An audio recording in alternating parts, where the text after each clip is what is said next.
Subscribe now and press the bell icon. Never miss it. आशकन जो गोठ तई आशकन जो गोठ तई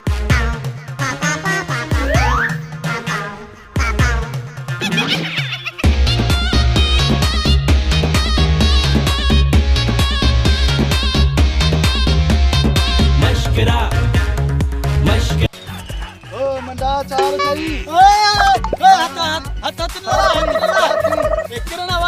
खबर न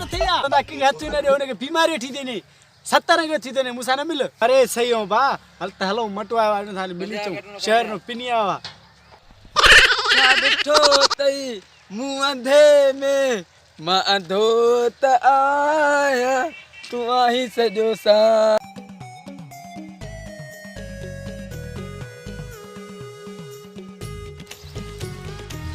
ॾिसण साई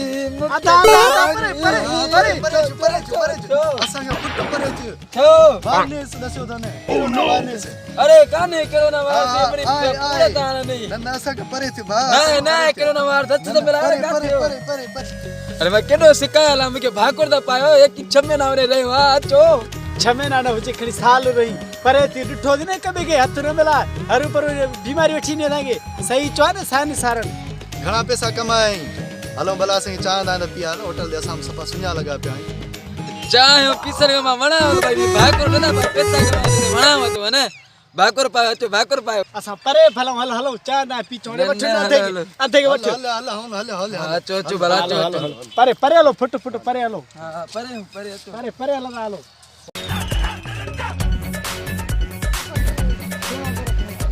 बोलो बाबा कमासी अरे खरो दी फुल दे नंढो वडो खरो दी हां हाथ न दा दी असा फुल दे हां ने रपी में ना बुरसी कर पाजी अरे हाथ न ला अंधो तई दिस की ट्रपो जरा खडो ही कानो छोरा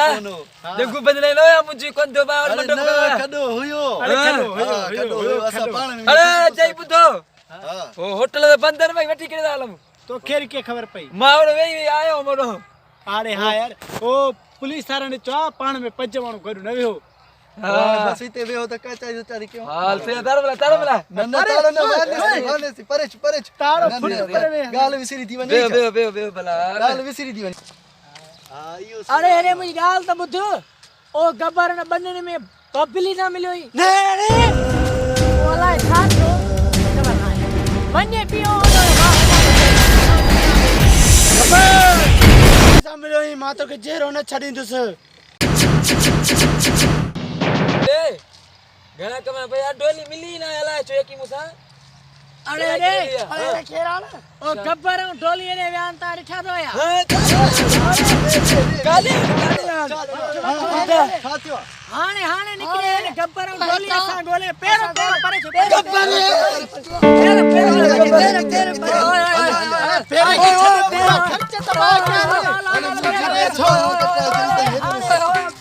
के सुनो करे छडी मटे मानु के की मिला गब्बर डोली भाडी पई पी पटे गब्बर मथा अलाय काडे ने हले ता निठा या सा काने था कोसा त बात यली पे था सर डोली अतो तारो माने गोले नहीं बई ना ने भाडी पटी ना उतारो न तो के मिला दी बात यदी उम्मीद अरे मामा बाड़ी न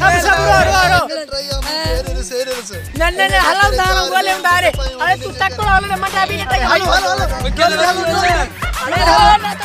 मच्छी का से नहीं आते मैंने मरने गबर को मटा ले चिड़िया ले